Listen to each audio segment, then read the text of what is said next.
सेब के लिए अंग्रेजी में कहावत है, they are the apple of someone's eye, यानी किसी की आंख का तारा होना। जबकि दो कीवी सिंबल है खूबसूरती के और केले को जोड़ा जाता है एक्साइटमेंट से, जबकि दो आम बन जाते हैं परफेक्शन की मिसाल। लेकिन ये बड़े जूसर्स टेबल से एक उभरते हुए संकट को भांप रहे हैं। ये चौंकाने वाला है कि 3 अरब लोगों को स्वस्थ भोजन नहीं मिलता है। दक्षिण एशिया सर्विंग स्टंटिंग का केंद्र बना हुआ है। उनको पूरी तरह से न्यूट्रिशनल कंटेंट नहीं मिल पा रहा है।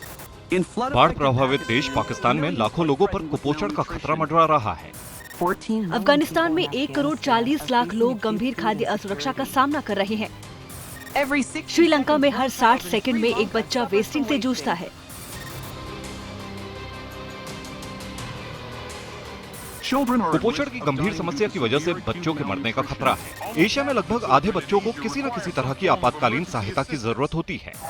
क्या हमारा खाना कम पौष्टिक होता जा रहा है? मानव शरीर को जीवित रहने के लिए एक निश्चित मात्रा में पोषण की आवश्यकता होती है और हम एक दिन में सिर्फ इतना ही खा सकते हैं। अभी हम जिस तरह का सामना कर रहे हैं वो बेजोड़ तूफान के साथ एक सटीक तूफान की तरह है। बायोटेक्नोलॉजी मानव स्वास्थ्य में परिवर्तन ला रही है। जैसा अन्न होता है वैसा ही हमारा मानसिक और बौद्धिक विकास भी होता है। स्वास्थ्यप्रद भोजन उगाने के लिए हमें पोषण संबंधी प्रक्रियाओं को बढ़ाना होगा। भोजन दवा की तरह होगा और दवा भोजन की तरह होगी। और ये भविष्य के स्वाद की ओर ले जा रहा है। जय जवान, जय किसान, जय विज्ञान, जय अनुसंधान।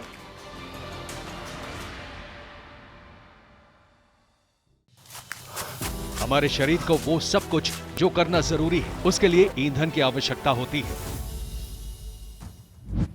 वो ईंधन बेशक भोजन से आता है और लगभग सभी भोजन जो हम खाते हैं वो मिट्टी से आता है। सबसे महत्वपूर्ण कार्यों में से एक है पोषक तत्वों को बदलना, लेकिन पिछले 70 वर्षों में वो कम होते जा रहे हैं। मिट्टी को नुकसान हो रहा है और मिट्टी से पर्याप्त पोषण नहीं मिल पा रहा है।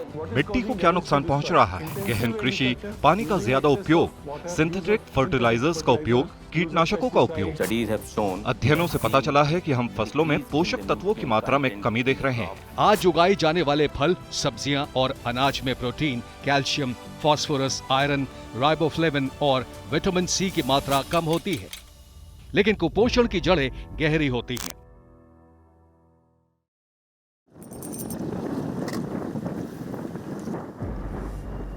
सूखे से तबाह हुए केन्या में फसलें सूख गई हैं और भूखमरी बढ़ रही है।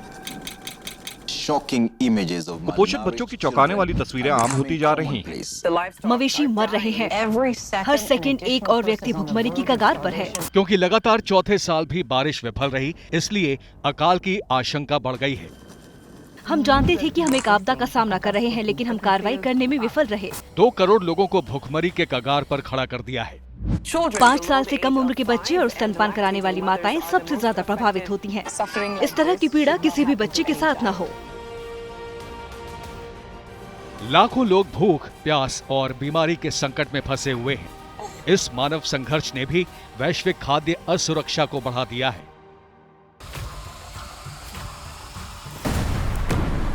यूरोप में उभरता संकट गेहूं आयात करने वाले देशों को अकाल की ओर ढकेल रहा है। इथियोपिया अकाल के कगार पर है। ये न सिर्फ बढ़ती खाद्य कीमतों की समस्या है, बल्कि भोजन की भौतिक कमी की भी समस्या है। देश के अंदर लगभग 25 मिलियन टन मक्का और गेहूं फंसा हुआ है। जैसा कि हमें पता है कि विश्व का लगभग 1/3 गेहूं उत्पादन रूस और यूक्रेन के जरिए किया जाता है। सबसे पहली बात तो ये है कि अनाज बेचना असंभव है और इसे ठीक करने के लिए पैसे नहीं हैं। निर्यात करने के लिए कोई जगह नहीं है। अनाज की बिक्री नहीं है। अग्रिम पंक्ति से दूर अफ्रीकियों को लगता है कि भोजन और ईंधन की कीमतों में मुश्किलें संघर्ष की वजह से है। हम शायद ही कुछ उत्पादन करते हैं। हम पूरी तरह से अंतर्राष्ट्रीय आपूर्ति पर निर्भर हैं। उत्पादन की लागत ये ज्यादा से ज्यादा बढ़ जाती है। हमने ब्रेड के 2 पीसेस के लिए जितना भुगतान किया है वो केवल 1 के लिए पर्याप्त नहीं है। 2020 के बाद से कुपोषण का खतरा और गहरा गया है। ये महामारी समस्याओं का एक सटीक तूफान सा पैदा कर रही थी। आज रात 12 बजे से पूरे देश में संपूर्ण लॉकडाउन होने जा रहा है। कुपोषण भारत को लगातार परेशान करता रहा। देश ग्लोबल हंगर इंडेक्स में 6 पायदान नीचे खिसक गया। भारत की रैंकिंग ये सुखद नहीं है। हमारे पास ऐसे बच्चे हैं जिनका विकास पूरी तरह नहीं हुआ है और या फिर उनका वजन ज्यादा है। सरकारें जहां सवाल करती हैं, ऐसी रिपोर्टों की सत्यनिष्ठा और स्थिर खाद्य संकट ने दुनिया को घेर लिया है, जिससे कीमतें बढ़ रही हैं, बीमारियां बढ़ रही हैं और इससे भी बदतर है भुखमरी। हमें नहीं पता कि हम कितना खा रहे हैं, हमें क्या खाना चाहिए, कितना पोषण हम रोजाना ले रहे हैं। वैज्ञानिक पहुंच से मानव जीविका की राह आसान हुई है, जिससे दबाव कम होता जा रहा है। जीनोम एडिटिंग के उदय से एक बायोटेक रेवोल्यूशन की शुरुआत हो रही है। इस पृथ्वी पर हर प्रजाति में डीएनए नाम की कोई चीज होती है। इसे जेनेटिक सीजर्स के रूप में भी जाना जाता है। ये जीनोम्स में सही संपादन करता है। क्रिस्पर एक बहुत ही बधा हुआ उपकरण है। आप डीएनए सीक्वेंस के एक हिस्से का पता लगाते हैं और एक गाइड बनाते हैं और फिर आप इस CS एंजाइम को उस कट को करने के लिए लिंक करते हैं। उपयोग में आसानी से कोड ऑफ लाइफ को फिर से लिखा जा रहा है। हम अपनी योजनाओं, उनके जीन्स, उनके प्रोटीन और कार्बोहाइड्रेट के बारे में ज्यादा जानते हैं और वो कैसे काम करते हैं और फिर हम उसमें सुधार करने में सक्षम होते हैं। लाइलाज बीमारियों का पता लगाने की असीम क्षमता का वादा किया जा रहा है। क्रिस्पर हमें सिस्टिक फाइब्रोसिस, मस्कुलर डिस्ट्रॉफी और यहाँ तक कि HIV और कैंसर जैसी बीमारियों से छुटकारा दिलाने में मदद कर सकता है। 2020 में इसके आविष्कारक इमैनुअल चार्पेंटियर और जेनिफर डॉडना ने नोबेल पुरस्कार जीता। पहली बार रसायन विज्ञान में नोबेल पुरस्कार 2 महिलाओं को दिया गया। बीमारी का भविष्य जीन एडिटिंग है।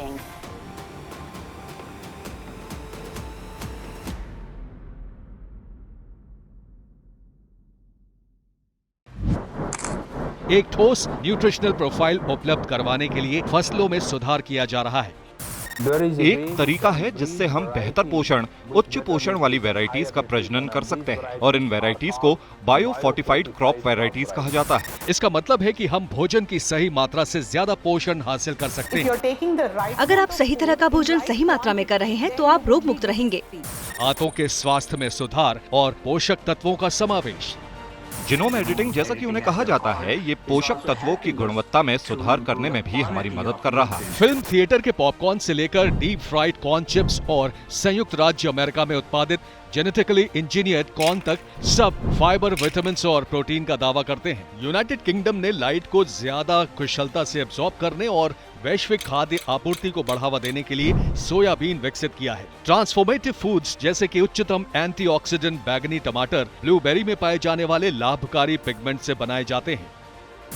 आपके पास रोग प्रतिरोधी खाद्य पदार्थ हैं, आपके पास उच्च पोषण वाले खाद्य पदार्थ हैं, आपके पास बेहतर दिखने वाले सौंदर्यपूर्ण खाद्य पदार्थ हैं, जिन्हें आप चुन सकते हैं और खा सकते हैं। बायोटेक्नोलॉजी कई फसलों को खेतों में लाने के लिए तैयार है। हमें ज्यादा भोजन का उत्पादन करने की जरूरत है और हम और ज्यादा भूमि का विस्तार नहीं कर सकते। और देश GMO से प्यार करना सीख रहे हैं। संयुक्त राज्य अमेरिका में वास्तव में GMO आधारित मिट्टी उत्पादों का उपयोग किया जा रहा है। हाल ही में बांग्लादेश ने भी GMO आधारित बैंगन विकसित करना शुरू कर दिया है। भारत ने भी इस साल अपने अधिनियमों को आसान बनाने का फैसला किया। हम कम के साथ ज्यादा उत्पादन करने के लिए वैज्ञानिक ज्ञान का उपयोग करते हैं और ये सुनिश्चित करते हैं कि हम अपने पर्यावरणीय संसाधनों को खराब न करें। मानवता के लिए पोषण की सीमा बनाते हुए यहाँ भविष्य के लिए खेती हो रही है।